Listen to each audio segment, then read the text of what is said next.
ధనాగారం శ్రీ కవికొండల చంద్రధరం గారి నవల ధారావాహికగా మీకు వినిపిస్తున్నాను కదా. మరి ఈరోజు ధనాగారం నవల చివరి భాగం మీకోసం.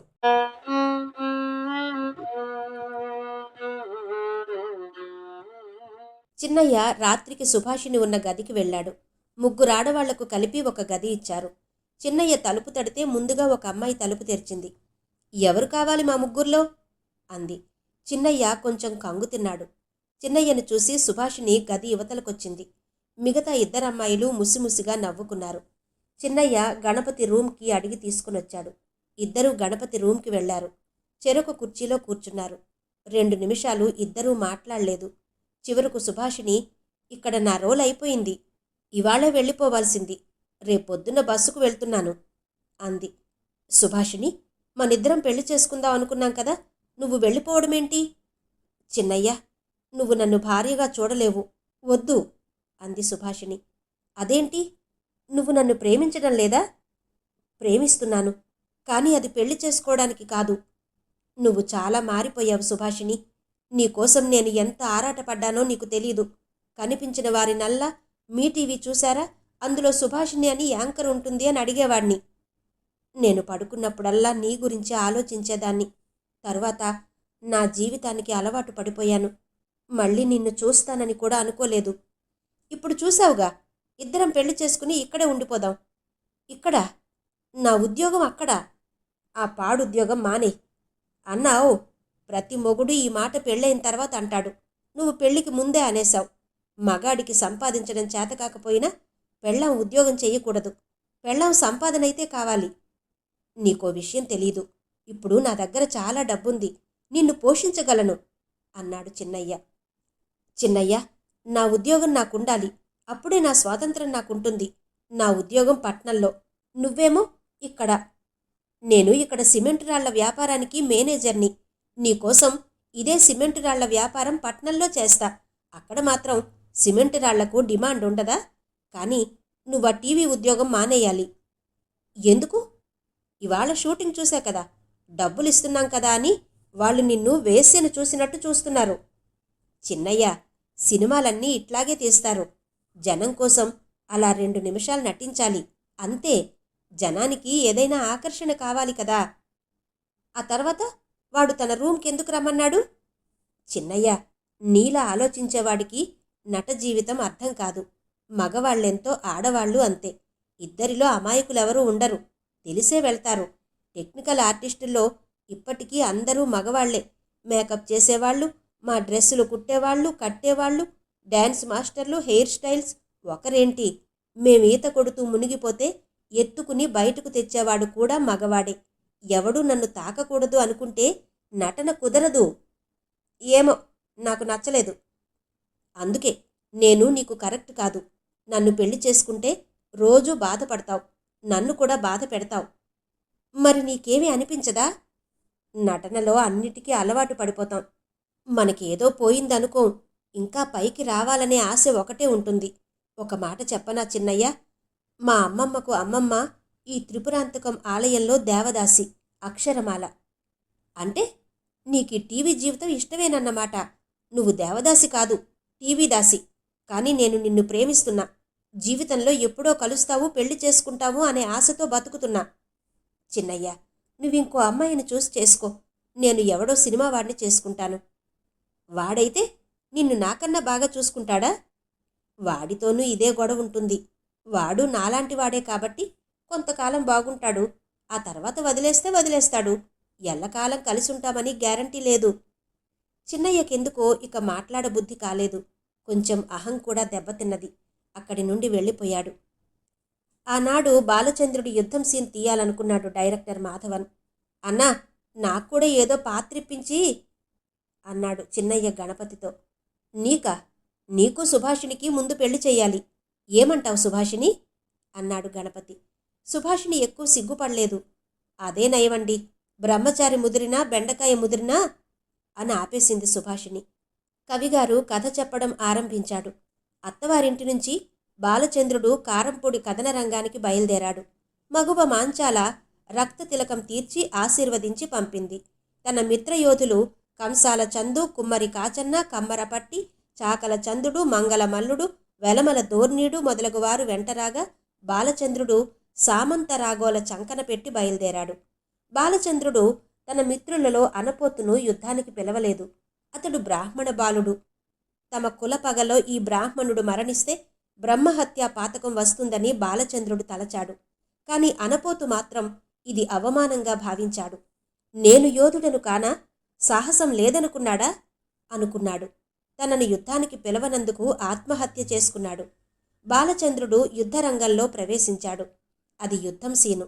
ఒక పక్క మహారాజు నలగాముని పక్షాన సైన్యాధిపతి అయిన నరసింగ భూపతి, మరోపక్క బ్రహ్మనాయుడి సైన్యాలు మోహరించాయి. ఎందుకో బ్రహ్మనాయుడు తన కుమారుడైన బాలచంద్రుడిని యుద్ధానికి పిలవలేదు. అతడు అల్పాయుష్కుడని తెలిసేమో. పౌరుషంతో బాలచంద్రుడు స్వయంగా యుద్ధానికొచ్చాడు. ఇరు సైన్యాల మధ్య భీకర యుద్ధం తటస్థించింది. బాలచంద్రుడు శత్రువైన నరసింగ భూపతి కోసం వెతుకుతున్నాడు. సీన్లోకొస్తే సైన్యాధిపతి అయిన నరసింగ భూపతి తెల్లటి కంబళంతో అలంకరించిన పెద్ద దంతాలు కలిగిన ఏనుగుపై నెక్కి యుద్ధం పర్యవేక్షిస్తున్నాడు. రణరంగంలో తన బలాలు పల్చబడడంతో కొత్త దళాలను తీసుకురావడానికి గుర్రంపై నెక్కి యుద్ధరంగం విడిచి వెళ్ళాడు. బాలచంద్రుడది గమనించలేదు. వెల్ల ఏనుగుపైన లంఘించాడు. దానిపైని దొర తల నరికి చేతబట్టుకుని తీసుకువెళ్లి తన తండ్రి బ్రహ్మనాయుడికి చూపించాడు. బ్రహ్మనాయుడు బాలుడి అమాయకత్వానికి నవ్వాడు. నరసింగ భూపతి ఎవరో నీకు తెలియదు. పిలవని పేరంటానికి వచ్చినట్టు వచ్చావు. ఇతడు నరసింగ భూపతి కాదు అన్నాడు. రోషంతో బాలచంద్రుడు మళ్లీ కథనరంగం ప్రవేశించాడు.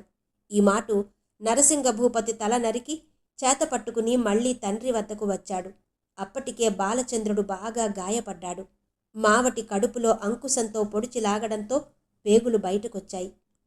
శత్రువైనా సరే నరసింగ భూపతి మృతికి బ్రహ్మనాయుడు చాలా చింతించాడు.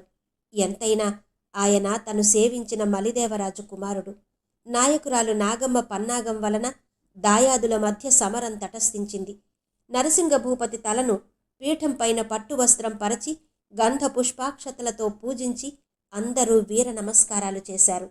గాయపడిన బాలచంద్రుడు బ్రతికే అవకాశం లేదు. యుద్ధరంగంలో మరణిస్తే వీరస్వర్గం లభిస్తుంది. ఇంట్లో చనిపోతే ఏమొస్తుంది? అందుకని బ్రహ్మనాయుడు యుద్ధరంగానికి వెన్నుచూపి వచ్చినందుకు బాలచంద్రుడిని ఆక్షేపించాడు.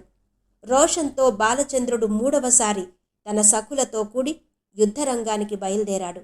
ముందుగా నాగులేటి గంగధార మడుగులో తన గాయం కడుక్కుని పేగులు లోపలికి తోసి తలపాగా తీసి నడికట్టు కట్టుకుని సామంతరాగోల చంకన పెట్టి యుద్ధరంగంలోకి ప్రవేశించాడు. రణరంగంలో క్రమంగా సేనానాయకుడు కన్నమదాసు మృతి చెందాడు. కమ్మర కాచన్న, మంగళ మల్లుడు, కుమ్మరపట్టి, వెలమ దోర్నీడు, చాకల చందు మరణించారు. డస్సిపోయిన బాలచంద్రుడిని శత్రువులు చుట్టుముట్టి కుంతంతో పొడిచి చంపారు. అక్కడితో నాటి యుద్ధం ముగిసింది అన్నాడు కథ ముగిస్తూ కవిగారు. కథ మీద రివ్యూ మీటింగ్ జరిగింది. డైరెక్టర్ మాధవన్ గారు పెదవి విరిచారు. కవిగారు, కథ దుఃఖాంతం కావడం బాగులేదు. ప్రేక్షకులు సీరియల్ అయినా సినిమా అయినా ఒక ఆనందం కోసం చూస్తారు, ఏడవడం కోసం కాదు అన్నాడు. మిగతా వారు కూడా సమర్థించారు.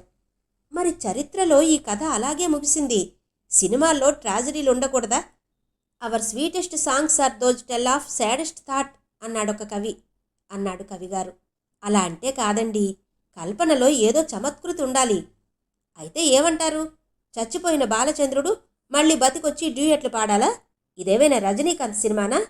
అన్నాడు కవిగారు కోపంగా.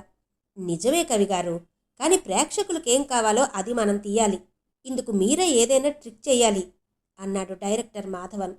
ఆలోచిస్తా అన్నాడు కవి. అది అద్భుతమైన అమరలోకం సీను. తెరను పైన సగం క్రింద సగం విభజించారు. సామాన్యంగా స్టేజిని నిలువుగా 2 భాగాలు చేయడం కద్దు.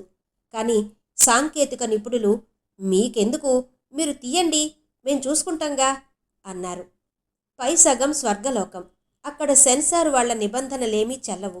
భారతంలో అర్జునుడు అమరలోకం వెళ్ళినప్పుడు స్వర్గం ఎలా ఉందో వ్యాసుడు వర్ణించాడు. అదే నన్నయ భట్టారకుడు తెనిగించాడు. దేవలోకంలో ఎక్కడ చూసినా ఆడా మగ యథేచ్ఛగా రమిస్తుంటారు. నందనవనాలు, బంగారు గుహలు నిరంతరం రమించే మిథునాలతో కూడి ఉంటాయి. అక్కడ వావి వరుసలుండవు. అమరలోకం సీను కూడా అలాగే ఉంది. రణరంగంలో మరణించిన సేనానాయకుడు కన్నమదాసు రంభ ఒడిలో కులుకుతున్నాడు. మృతి చెందిన కమ్మర కాచన్న, మంగళ మల్లుడు, కుమ్మరపట్టి, వెలమదోర్నీడు, చాకల చందు అమరవనితలతో సరసాలాడుతున్నారు. వారి కౌగిళ్లలో ఇమిడిపోతున్నారు. తనివి తీరా చుంబిస్తున్నారు. అది వీరస్వర్గం. క్రింద సగభాగం స్క్రీన్లో బాలచంద్రుడు నాగులేటి గంగధార మడుగులో తన గాయం కడుక్కుని పేగులు లోపలకు తోసి తలపాగా తీసి నడికట్టు కట్టుకుని సామంత రాగోల చంకన పెట్టి యుద్ధరంగంలోకి ప్రవేశించాడు. యుద్ధం చేస్తున్నాడు. ఇక్కడ మరణించిన వారంతా పైలోకానికి చేరుతున్నారు. ఊర్వశి, మేనక, తిలోత్తమ, చారుకేసి, వరూధిని మొదలైన అప్సరసలు బాలచంద్రుడిని పైకి రమ్మని ఆహ్వానిస్తున్నారు. డస్సిపోయిన బాలచంద్రుడు ఆ సమయంబున అతుల సాహసులు కుతంబులను పూని కోయనియార్చి గదలు వంచుకు వచ్చి కదిసిరిబాలు వెనకడుగు వేయక విక్రమాధికత అలుగల వ్రాలెను ఐతాంబసుతుడు గృచ్చిపట్టి ఎత్తి గురుశౌర్య ఘనుని వేంచేసి దివియందు వీరుల గలసే. ఆ రోజు త్రిపురాంతకం కొండల మధ్య మైదానంలో గొప్ప సభ జరుగుతోంది. చాలా కోలాహలంగా ఉంది. ఆకాశమంత పందిళ్లు వేశారు. స్పెషల్ పోలీసులు దిగారు. పోలీస్ కుక్కలన్నీ వాసన చూసి వెళుతున్నాయి.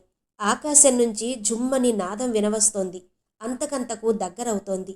అది ఒకటి కాదు, 2 హెలికాప్టర్లు దిగాయి. ఆ గాలికి ఎర్రదుమ్ము పైకి లేచింది.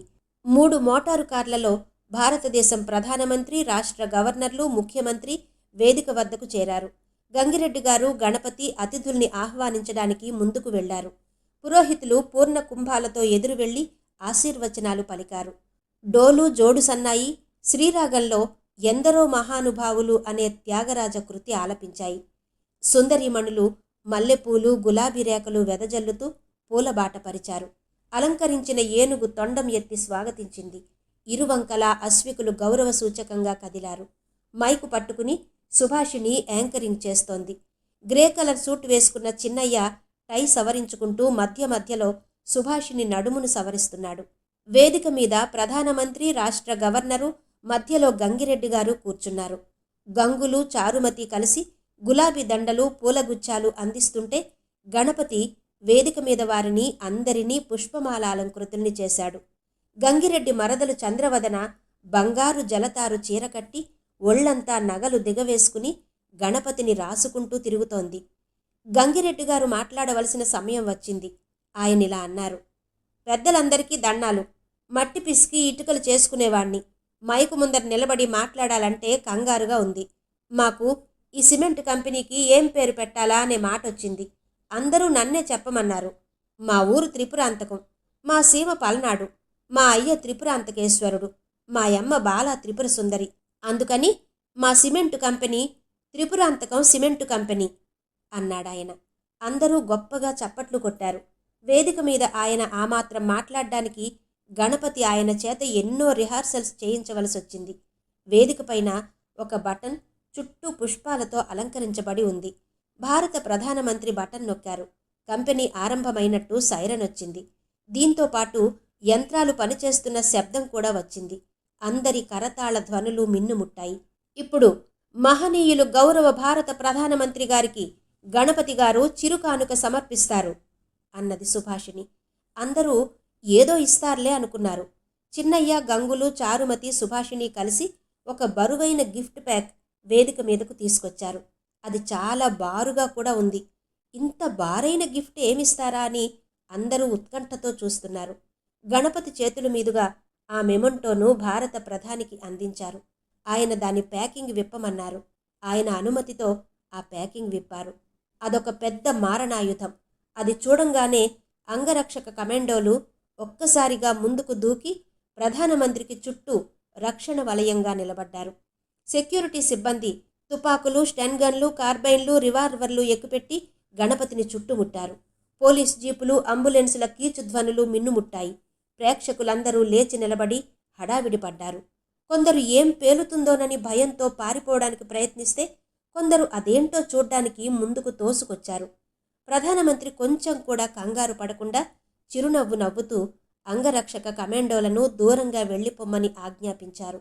ప్రేక్షకులందరినీ కూడా తమ తమ స్థానాలలో కూర్చోమని విజ్ఞప్తి చేశారు.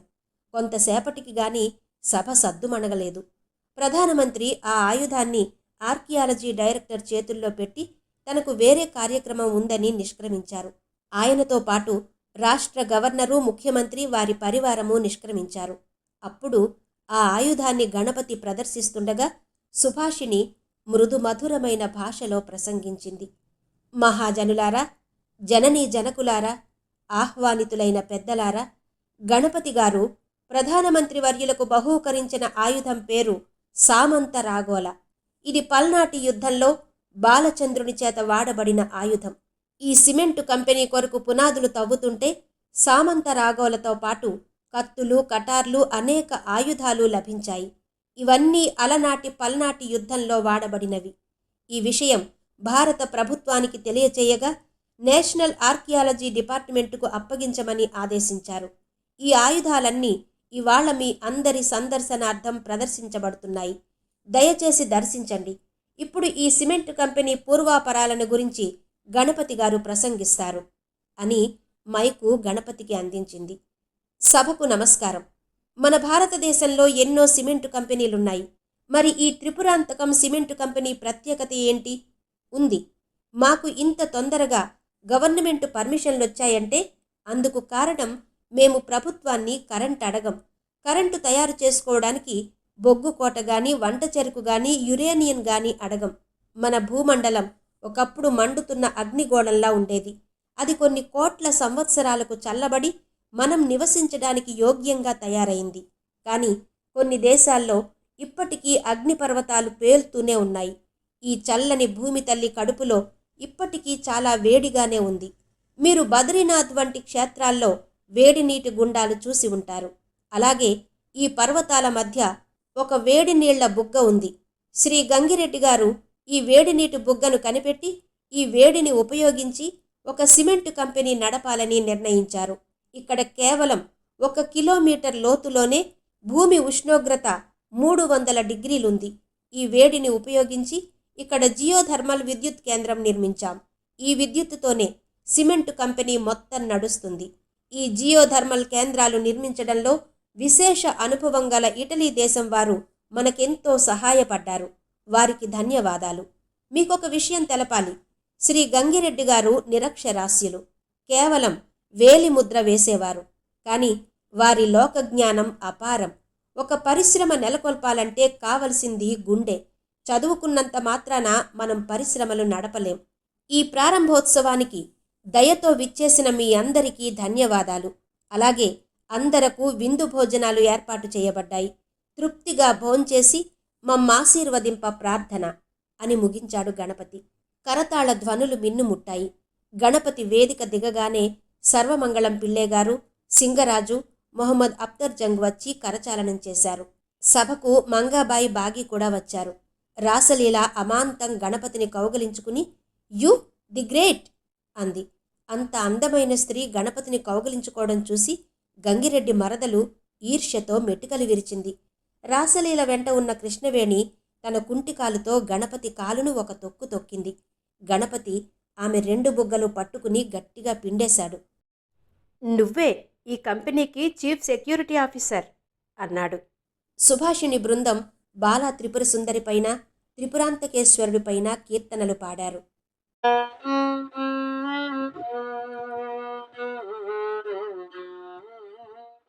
శ్రీనాథ మహాకవి పల్నాటి వీర చరిత్ర అంతర్వాహినిగా సాగే నవల ధనాగారం విన్నారు కదా. రచన శ్రీ కవికొండల చంద్రధరం.